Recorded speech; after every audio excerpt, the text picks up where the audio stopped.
আসসালামু আলাইকুম ওয়া রাহমাতুল্লাহ। আজকে শিডিউলে আমাদের আছে হচ্ছে হরকতের পরিচয়। এক জবর, এক জের এবং এক পেশকে হরকত বলে।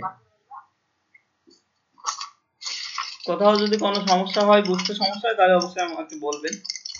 এক জবর, এক জের, এক পেশকে হরকত বলে।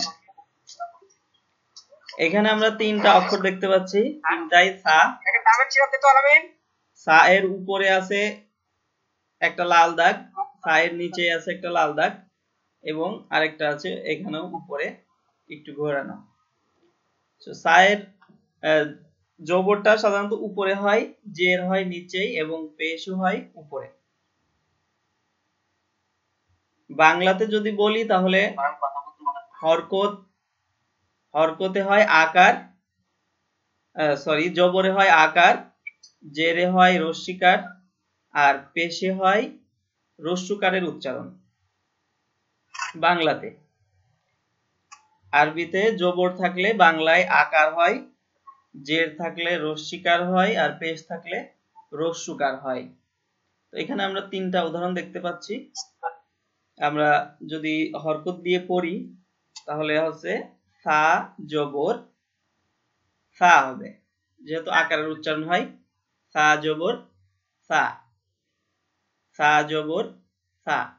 ঠিক একইভাবে বা এর উপর যদি জবর থাকে, বা জবর বা, তা জবর তা, সা জবর সা, জিম জবর যা, হা জবর হা।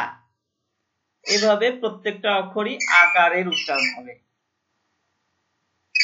এরপরে যদি এই চিহ্নটা বা দাগটা নিচেই থাকে তখন এটাকে বলে জের, এবং এটা রস্যিকারের উচ্চারণ হয়। যেমন সাজের সি, সাজের সি, অর্থাৎ ছয় রস্যি সি, সাজের সি। ঠিক একইভাবে বাজের বি, তাজের তি, জিমজের জি, হাজের হি, খজের খি, দালজের দি। এইভাবে প্রত্যেকটা অক্ষরের উচ্চারণই রস্যিকারের মতো হবে বাংলাতে। আর এরপরে আছে পেশ। পেশ উপরে হয়, পেশে হয় রস্যকারের উচ্চারণ। যেহেতু রস্যকার হবে তাহলে সা পেশ সু হবে, সা পেশ সু, অর্থাৎ ছয় রস্যু সু, সা পেশ সু। ঠিক একইভাবে আমরা পড়তে পারি বা পেশ বু, তা পেশ তু, সা পেশ সু, জিম পেশ জু, হা পেশ হু। এখন যদি আমরা ব্ল্যাকবোর্ডে যাই, ব্ল্যাকবোর্ডে গেলে আমরা যদি এখানে হরকত দিয়ে একটু লেখার চেষ্টা করি,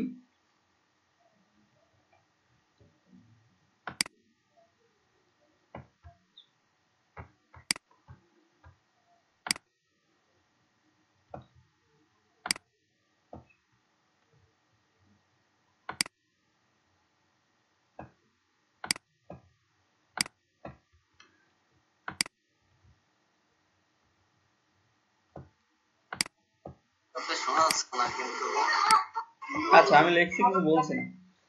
এখানে তিনটা অক্ষর আমরা দেখতে পাচ্ছি, রাইট? আপনারা দেখতে পাচ্ছেন? আচ্ছা, এই বা এর উপরে যখন আমরা জবর দিব তখন আকারের উচ্চারণ হবে, অর্থাৎ বয় আকারে বা। সো আমরা একটা জবর দিলাম, বয় আকারে বা হবে, বাংলায় আকারের উচ্চারণ এইভাবে। আবার যখন বা এর নিচেই জের দিব তখন হবে বয় রস্যি বি। আবার যখন পেশ দিব তখন হবে বয় রস্যু বু। তার মানে বাংলায় আমরা জবরে আকার পড়তেছি, জেরে রস্যিকার, পেশে রস্যুকার, বা বি বু। ঠিক একইভাবে যদি আমি তা এর উপরে জবর দিই তাহলে হবে তয় আকারে তা, যদি নিচে জের দিই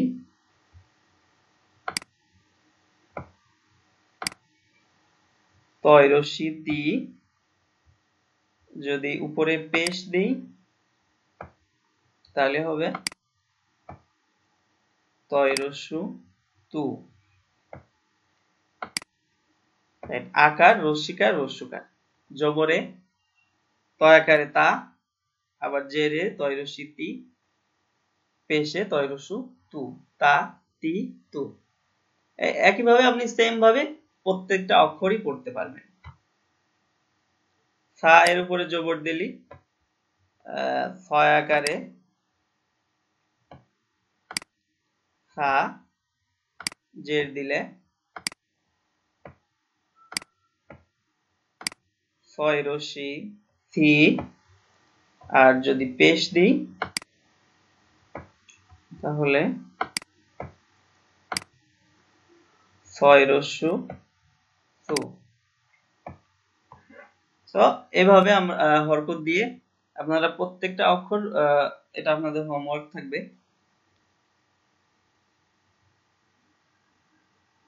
হরকত দিয়ে প্রত্যেকটা অক্ষর পড়বেন।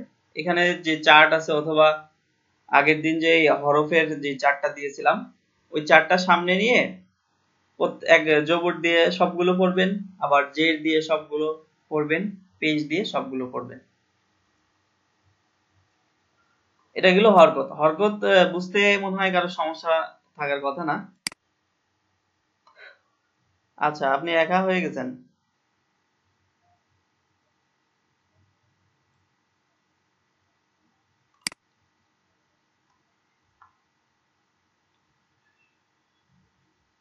এমডি ইউসুফ শাহিদ ভাই, আমার কথা কি শোনা যাচ্ছে?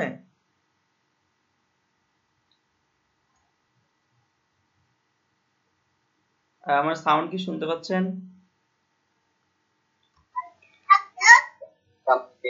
এই জায়গাটা একটু প্রবলেম আছে আমার, একটু ভালো করে দেখা যাচ্ছে। আমি ল্যাপটপে কানেক্ট করছি। আচ্ছা,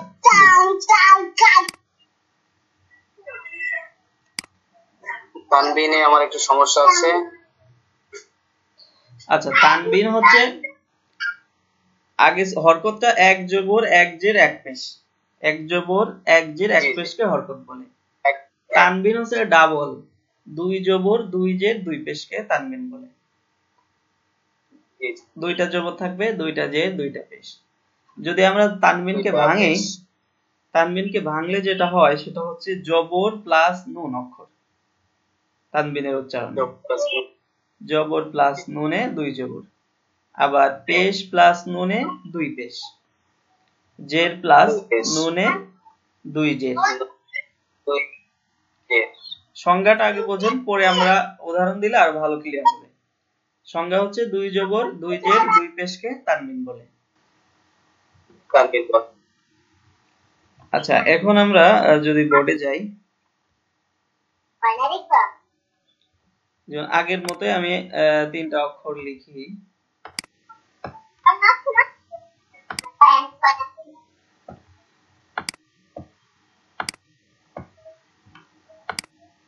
বা, তা এবং সা।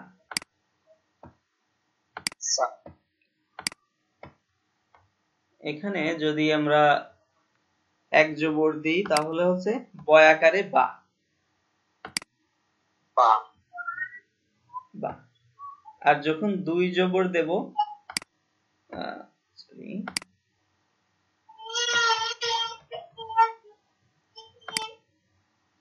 দুই জবর, দুই জবর দিলে কি হবে, একটা নুন অতিরিক্ত হবে। আর বাংলায় যদি বলি তাহলে দন্তের অতিরিক্ত হবে। নুনে তো বাংলায় দন্তের ন, বান, বা দুই জবর বান। ঠিক আছে, এটা আরবি ভাঙলে হয় আছে এই বা জবর বা প্লাস হচ্ছে নুন, নুনের উপরে সাকিন, এই বা নুন জবর যেটা হয় বান, আর বা দুই জবরও বান। অর্থাৎ তানবিনে বাংলায় যদি আমরা বলি তাহলে একটা দন্তান্ন অতিরিক্ত হবে,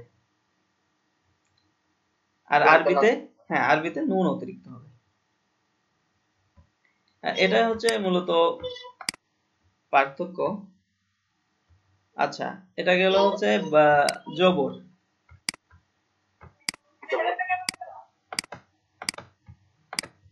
ঠিক একইভাবে যদি জের দেই, দুই জের দিলে আবার ওই বা জের বি বা দুই জের বিন, দন্তান্ন অতিরিক্ত বিন। এই বয় রশ্মি দন্তান্ন অতিরিক্ত হবে বিন। বা দুই জবর বান, বা দুই জের বিন। আবার যদি আমরা পেশ দিই, অর্থাৎ দুইটা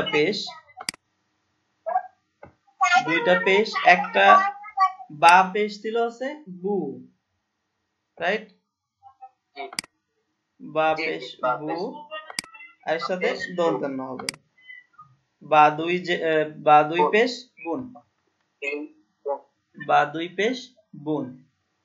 তাহলে যদি আমরা পুরাটা একসাথে পড়ি, যে তানবিন হচ্ছে দুই জবর দুই জের দুই পেশকে তানবিন বলে। এখানে আমরা বা দুই জবর বান, বা দুই জের বিন, আর বা দুই পেশ বুন। জি, এজন্য হরকতের পাশাপাশি আমি একটা জায়গা ও উচ্চারণ হয়, যে কিসের উচ্চারণ? মানে এই উপরে দুইটা দাগ থাকে, মানে ওর মতো উচ্চারণ হয়, যেমন লাউ, লামের সাথে যে কোনো মানে কি যেন একটা উপরে থাকলে, আমি বাংলাতে দেখছি লাউ উচ্চারণটা হয়, ও আসে একটা। ও ওয়াও থাকলে হয়, এই যে এরকম ওয়াও থাকলে লাম ওয়াও জবর, লাম ওয়াও জবর লাম। লামে জবর হবে লা, আর ওয়াও যেহেতু সাকিন আছে ও লাম। ওটা আলাদা, ওটা আমরা আসলে যখন সাকিন পড়বো তখন এটা শিখবো, সমস্যা নেই। তাহলে এরপরে আমরা তা দিয়ে পড়ি। তা দুই জবর কি হবে? তান। তান। তা দুই জের তিন। তিন। তা দুই পেশ তুন। তুন। এই তো আপনি শিখেই তো গেছেন। তানবিনের সমস্যা ছিল মনে হয়, এখন থাকার কথা না। আমি তো বললাম আমার এটা সমস্যা হয়, আমি মোটামুটি একটু পড়ি, চেষ্টা করি পড়ার জন্য, কিন্তু কনফিউশন থেকে যায় যে আমার উচ্চারণ ঠিক হচ্ছে কিনা। আচ্ছা, হচ্ছে কিনা। এরপরে হচ্ছে সা। সা দুই জবর সান। সান। সা দুই জের সিন। সিন। দুই পেশ সা দুই পেশ তুন। সান সিন তুন। তো এই আমাদের আলোচনা আজকে ছিল হরকত আর তানবিন। এখন আপনাদের হোমওয়ার্ক থাকবে, প্রত্যেকটা হরফ, হরফের যে চারটা আমি দিয়েছি, হ্যাঁ হরফের চারটা সামনে নিয়ে, মানে প্রথমে জবর দিয়ে পড়বেন একবার, জের দিয়ে একবার, পেশ দিয়ে একবার, এরপরে দুই জবর দিয়ে একবার, দুই জের দিয়ে একবার, দুই পেশ দিয়ে একবার। সবগুলো একবার করে পড়লে একদম পানির মতো সহজ হয়ে যাবে, কোনো সমস্যা থাকবে না আশা করি। তারপরেও যদি সমস্যা মনে হয় ইনশাআল্লাহ নক দিবেন, সলভ করে দিব।